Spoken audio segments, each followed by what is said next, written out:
ओ गण्या, अन वरत्या कुठे गेलते रे तुम्ही? सर आम्ही रामपूर गेलते. कशा करता गेलते? सर तरी 1 लाखाचं इनाम ठेवलं होतं. बेटा कशासाठी? महाराजनं ठेवलं होतं. कशासाठी तर? महाराजचं म्हणणं पडलं की जो बकरा आहे म्हणे माया, आता तुम्हाला तर माहित आहे बकऱ्याला कितलं बी खावलं आणि संध्याकाळी हिरवी पेंडी दाखवली तर खातोच. महाराजनं असं इनाम ठेवलं का की जो मा बकऱ्याला संध्याकाळी 1 दिवस तुमच्यावर दिला म्हणे आणि संध्याकाळी तुम्ही आल्यानंतर म्हणे अगर यानं महापासला हिरवा चारा खाल्ला तुम्हाला बक्षीस नाही भेटणार. बक्षीस 1 लाख रुपये ठेवलं त्यानं. आता आमचा वरत्या बाला आगाऊ ते तर मला माहितच आहे ना बेटा. वरत्या आणि गण्या दोन्ही जण नाव चालते शहीद.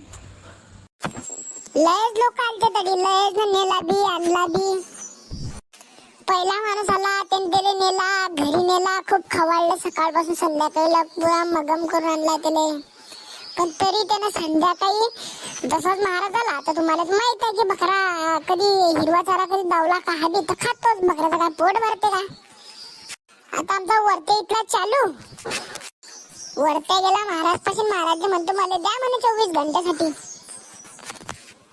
महाराजने म्हटलं घेऊन जाय म्हणे, पण संध्याकाळी कधी खाल्लं म्हणे तर तुला माडी नोकर बनून राहणं पडेल म्हणे, आणि ते बी आजीवन. आमचा वरत्या भाऊ हा म्हणे द्या म्हणे तुम्ही. काय मग गेला ना वरत्या घेऊन आला बोकड्या.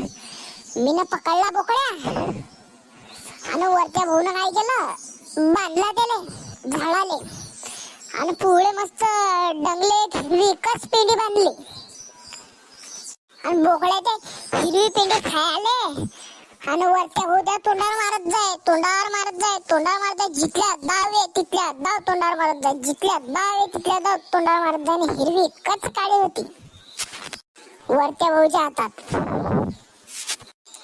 जिथल्या दाव बोकड्या तिथल्या दाव वरत्या भाऊ त्याला मारे. मग संध्याकाळी महाराज जो नेला बोकड्या. महाराजने चांगली हिरवी पेंडी आणली आणि मीनं पकडला बोकड्या आणि वरत्या भाऊ महाराज कडून उभा राहिला ना हिरवी कसकाळी घेऊन. खाल्लं नी ना बोकड्यानं. बोकड्याला माहित होतं येतच की पडते. भेटली ना मग 1 लाखाची बक्षीस. हा समजलं का तुले? वरत्या भाऊ म्हणता येले. वा यार, आणि मला तू करतोय का गण्या? तू ता करतोय का? मला समज नका तुले. ओ तुमच्या दोघांच्या बापायला बोलतो महिन्यातून 2 दिवस शहीद येत आहे फक्त. 1 लाखाची बक्षीस दिसले हो सर. आमच्याकडले काही म्हणणार नाही. जात ना मी शहीदून बाहेर जाता तुम्हाला 15 दिवसासाठी रस तिकीट केलं जा.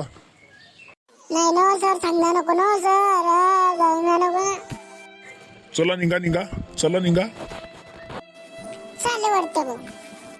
हाव का नाही भाऊ? काय करू शकता आता?